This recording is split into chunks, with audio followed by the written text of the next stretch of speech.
اللهم صل على سيدنا مولانا محمد طب القلوب ودوائها وعافية الأبدان وشفائها ونور الأبصار وضيائها وعلى آله وصحبه وبارك وسلم۔ کل کے مسائل فقہیہ کے درس میں نجاستوں کے تعلق سے کیا احکام ہیں، کچھ مسائل آپ حضرات کے سامنے پیش کیے گئے تھے نجاست غلیظہ اور خفیفہ کے تعلق سے۔ اب آگے آج کچھ مسائل آپ کے سامنے پیش کیے جائیں گے۔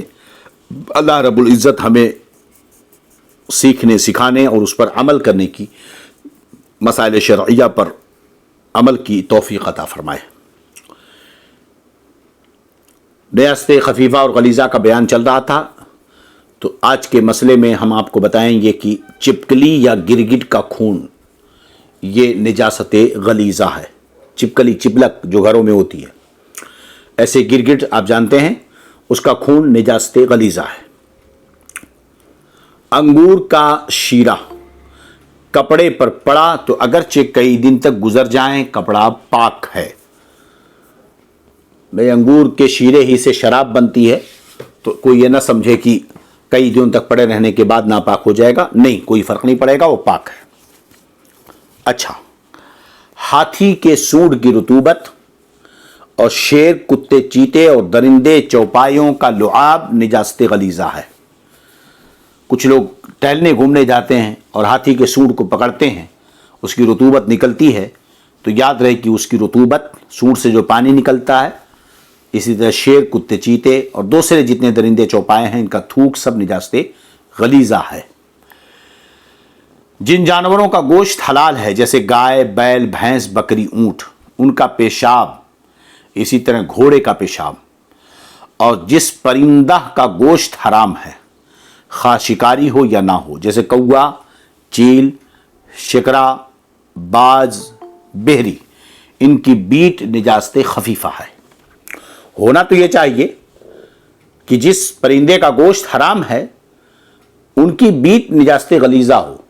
ایک مطلب مختصر سی گفتگو یہاں پر ہم کر رہے ہیں، لیکن چونکہ پرندوں کے بیٹ سے بچنا بہت مشکل ہے، آپ کھڑے ہوئے اوپر سے اڑ کر، یا آپ کہیں باغ میں جا رہے ہیں، اوپر سے اس نے پیخانہ کر دیا ہے نا، تو چونکہ اس میں ایک حرج ہے، مگر چونکہ وہ نجس ہے اس لیے نجاست خفیفہ کہا، تو حرج کی ایک علت یہاں پر پائی جاتی ہے۔ چمگادڑ کی بیٹ اور پیشاب دونوں پاک ہے۔ جو پرندہ حلال اونچے اڑتے ہیں، حلال پرندے جو اونچے اڑتے ہیں، جیسے کبوتر، مینا، مرغابی، قاز، ان کی بیٹ پاک ہے۔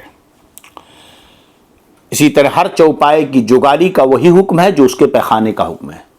چوپائے کھڑے ہو کر منہ گھماتے ہیں نا، اس کے منہ سے جھاگ نکلتا ہے، تو جو ان کے پیخانے کا حکم ہے وہی حکم جو ہے ان کے جگالی کا بھی ہوگا۔ ہر جانور کے پتے کا وہی حکم ہے جو اس کے پیشاب کا۔ حرام جانور کا پتا نجاست غلیظہ ہے اور حلال جانور کا پتا نجاست خفیفہ ہے۔ اچھا، اب کچھ نجاست غلیظہ ہے، کچھ نجاست خفیفہ، دونوں مل گئے تو کہ نجاست غلیظہ خفیفہ میں مل جائے تو کل غلیظہ ہے۔ اگر نجاست غلیظہ خفیفہ میں مل جائے تو کل غلیظہ ہو جائے گا، یعنی غلیظہ خفیفہ کو بھی غلیظہ کر دے گا، کیونکہ وہ ظاہر سی بات ہے اس کا حکم سخت ہے۔ مچھلی اور پانی کے دیگر جانور اور کھٹمل اور مچھر کا خون، کھچر اور گدھے کا لعاب اور پسینہ پاک ہے۔ ظاہر سی بات ہے، کھٹمل اور مچھر کا خون اگر ناپاک قرار دے دیا جائے تو کتنی مشکل ہوگی۔ چلیے، پیشاب کی نہایت باریک چھینٹیں، پیشاب کی نہایت باریک چھینٹیں سوئی کے نوک کے برابر بدن یا کپڑے پر پڑ جائیں تو کپڑا اور بدن پاک رہے گا، اس سے ناپاکی کا حکم نہیں دیا جائے گا۔ جس طرح کپڑے پر پیشاب کی ایسی ہی باریک چھینٹیں پڑ گئیں، جس کپڑے پر پیشاب کی ایسی ہی باریک چھینٹیں سوئی کے ناکے کے برابر پڑ گئی، پڑ گئیں، اگر وہ کپڑا پانی میں پڑ گیا تو پانی بھی ناپاک نہ ہوگا، چونکہ وہ کپڑا ناپاک نہیں تو پانی بھی ناپاک نہیں۔ جو خون زخم سے بہا نہ ہو پاک ہے جب تک وہ زخم کے اندر ہے، اگر زخم سے نکل کر بہہ گیا تو اب ناپاک ہے۔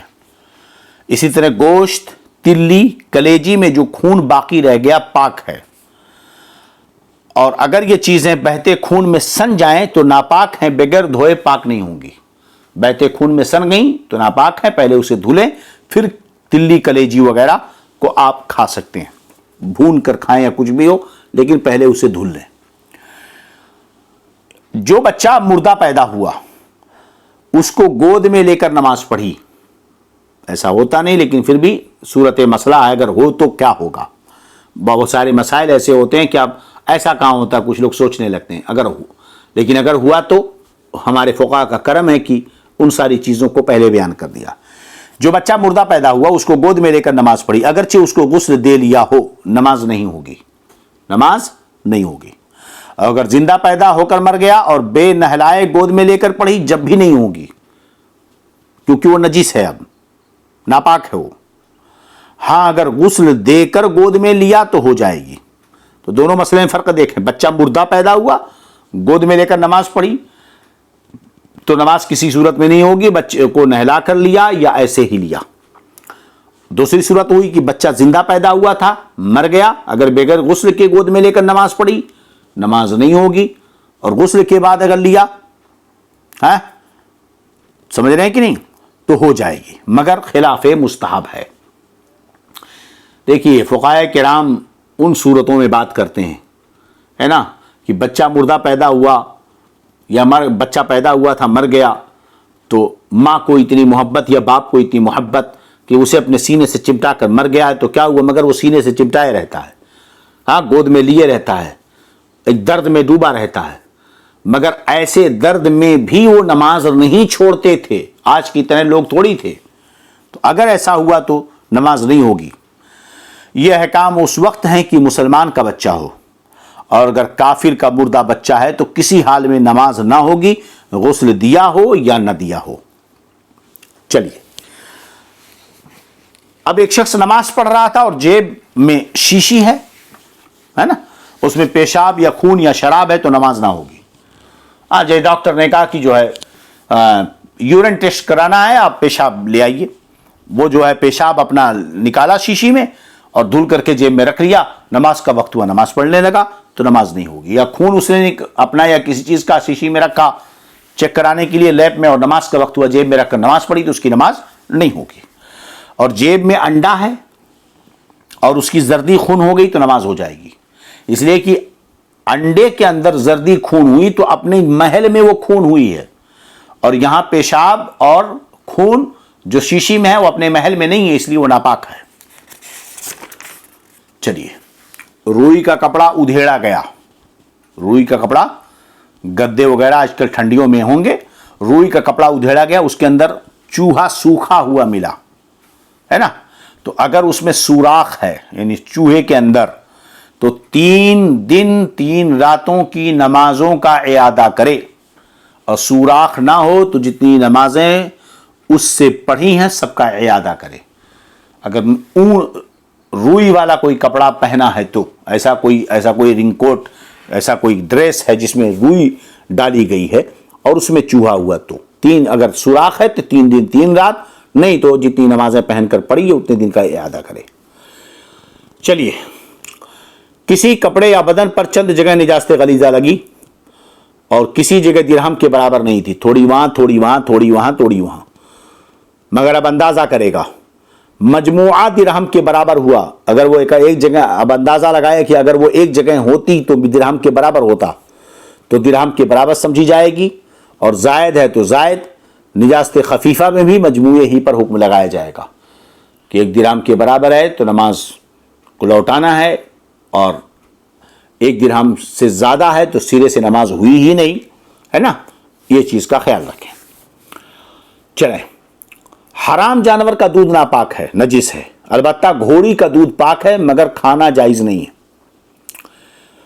چوہے کی میگنی گیہوں میں مل کر پس گئی یا تیل میں پڑ گئی تو آٹا اور تیل پاک ہے، ہاں اگر مزے میں فرق آ جائے تو نجس ہے، کیونکہ چوہوں کی تو عادت ہوتی ہے نا، وہ گوہی میں چیزوں میں گھس جاتے ہیں، تو ایسا ہو سکتا ہے کہ آدمی کی توجہ ادھر نہ جائے، ورنہ جانتے ہوئے کون چوہے کی میگنی کے ساتھ گیہوں پسائے گا۔ اور اگر روٹی کے اندر ملی تو اس کے آس پاس سے تھوڑی سی الگ کر دیں, باقی میں کچھ حرج نہیں ہے. البتہ ریشم کے کیڑے, اس کی بیٹ یعنی پیخانہ, اس کا پانی بیٹ اور اس کا پانی کیا ہے, پاک ہے. اچھا, ناپاک کپڑے میں پاک کپڑا یا پاک میں ناپاک کپڑا لپیٹا, ناپاک کپڑے میں پاک کپڑا لپیٹا یا پاک میں ناپاک کپڑا لپیٹا, اور اس ناپاک کپڑے سے یہ پاک کپڑا نم ہو گیا, ناپاک کپڑے سے یہ پاک کپڑا نم ہو گیا, تھوڑا سا تر ہو گیا, تو ناپاک نہ ہوگا, بشرطے کی نجاست کا رنگ یا بو اس پاک کپڑے میں ظاہر نہ ہو. اگر نجاست کا رنگ یا بو پاک کپڑے میں ظاہر ہو گئی, صرف تر ہونے سے تو نم ہونے, تر ہونا الگ ہوتا ہے, نم ہونا الگ ہوتا ہے نا. نم ہونا جیسے آپ سوکھا کپڑا باہر رکھتے ہیں ٹھنڈک کے موسم میں تو تھوڑا سا اس میں نمی محسوس ہوتی ہے, تو نم کی حد تک ناپاک نہیں ہوگا. ہاں اگر نجس کپڑے کے نجاست کا رنگ یا اس کا بو اس کپڑے میں پائی گئی ہے نا, ورنہ نم ہو جانے سے بھی ناپاک ہو جائے گا, اس صورت میں نم ہونے سے بھی ناپاک ہو جائے گا. ہاں اگر بھیگ جائے تو بہرحال ناپاک ہو جائے گا. یہ اسی صورت میں ہے کہ وہ ناپاک کپڑا پانی سے تر ہوا ہو, تب یہ حکم ہے. اور اگر پیشاب یا شراب کی تری اس میں ہے تو وہ پاک کپڑا نم ہو جانے سے بھی نجس ہو جائے گا. اور اگر ناپاک کپڑا سوکھا تھا اور پاک تر تھا اور اس پاک کی تری سے وہ ناپاک تر ہو گیا, اور اس ناپاکی کو اتنی تری پہنچی, ناپاک کپڑے کو اتنی تری پہنچی کہ اس سے چھوٹ کر اس پاک کپڑے کو لگی, تو یہ بھی ناپاک ہو گیا ورنہ نہیں. تو فرق یاد رہے ہے نا, کہ کپڑا پاک تو تھا لیکن ناپاک کپڑے کی وجہ سے وہ نجس ہو گیا ہے نا, تو اس صورت میں پاک کپڑے میں نمی آنے سے ناپاک نہیں کہا جائے گا. لیکن اگر وہ ناپاک کپڑا پیشاب کی وجہ سے تر تھا پھر اس پر پاک کپڑا لگا تو نم ہونے سے بھی ناپاک ہو جائے گا. اسی طرح بھیگے ہوئے پاؤں نجس زمین یا بچھونے پر رکھے, بھیگا ہوا پیر بھیگا ہوا تھا اور زمین ناپاک تھی یا بچھونا ناپاک تھا, رکھا تو ناپاک نہیں ہوگا, پیر ناپاک نہیں ہوگا. اگرچہ پاؤں کی تری کا اس پر دھبا محسوس ہو. ہاں اگر اس زمین یا بچھونے کو اتنی تری پہنچی کہ زمین کی تری پاؤں کو لگی تو پاؤں نجس ہو جائیں گے, لیکن اگر صرف دھبا لگا تو پاؤں ناپاک نہیں ہوگا. مثلا کچھ جگہوں پر زمین کو کھلیانوں وغیرہ میں گوبر سے لید اور گوبر سے بیل کے گوبر, بیل اور بھینس گائے کے گوبر سے لیپتے ہیں. اب ایک آدمی پیر دھل کر اس پر چلا تو اس کے پاؤں کے دھبے اگر اس پر لگے تو ناپاک نہیں ہوں گے. لیکن اگر اتنا بھیگا ہوا پیر تھا کہ زمین کو لگ کر پھر اس کی تری پیر کو لگ گئی ہے نا, یعنی گوبر پیر کو بھی لگ گیا تو اب ناپاک ہو جائے گا. بھیگی ہوئی ناپاک زمین یا نجس بچھونے پر سوکھے ہوئے پاؤں رکھے, یہ دوسرا صورت ہوگی, اور پاؤں میں تری آ گئی تو نجس ہو گئے, اور سیل ہے تو نہیں, مطلب وہ جو تری والا محسوس ہوتا ہے اتنا ہی خالی رہا تو نہیں. جس جگہ کو گوبر سے لیپا اور وہ سوکھ گئی, بھیگا کپڑا اس پر رکھنے سے نجس نہ ہوگا جب تک کہ کپڑے کی تری اسے اتنی نہ پہنچے کہ اسے چھوٹ کر کپڑے کو لگ جائے, یعنی گوبر کی تری کپڑے کو جب تک نہ لگ جائے تب تک ناپاک نہیں ہوگا. نجس کپڑا پہن کر یا نجس بچھونے پر سویا, نجس کپڑا پہن کر یا نجس کپڑا بچھونے پر سو گیا اور پسینہ آیا, اگر پسینے سے وہ ناپاک جگہ بھیگ گئی ہے نا, پھر اس سے بدن تر ہو گیا تو ناپاک ہو گیا ورنہ نہیں. یعنی پسینے سے وہ نجس جگہ تر ہونی چاہیے, پھر وہ تری اٹھ کر کے بدن کو لگ جائے, یہاں سے وہاں جائے وہاں سے بدن کو آئے تو ناپاکی کا حکم ہوگا ورنہ نہیں. ناپاک چیز پر ہوا ہو کر گزری اور بدن یا کپڑے کو لگی تو ناپاک نہیں ہوگا, ورنہ کوئی پاکی نہ بچے گا. ہر جگہ ندی نالے گندے گندے نالے بہتے ہیں. چلیے, میانی تر تھی اور ہوا نکلی تو کپڑا نجس نہیں ہوگا, یہ بھی یاد رکھیں. اسی طرح آج بس اتنا ہی رہنے دیں، انشاءاللہ پھر کل اللہ رب العزت جزائے خیر عطا فرمائے، برکتوں سے نوازے۔ السلام علیکم ورحمۃ اللہ وبرکاتہ۔ اللہ اشہد ان محمد عبدہ ورسولہ، استغفر اللہ ربی من کل ذنب واتوب الیہ۔ السلام علیکم ورحمۃ اللہ وبرکاتہ۔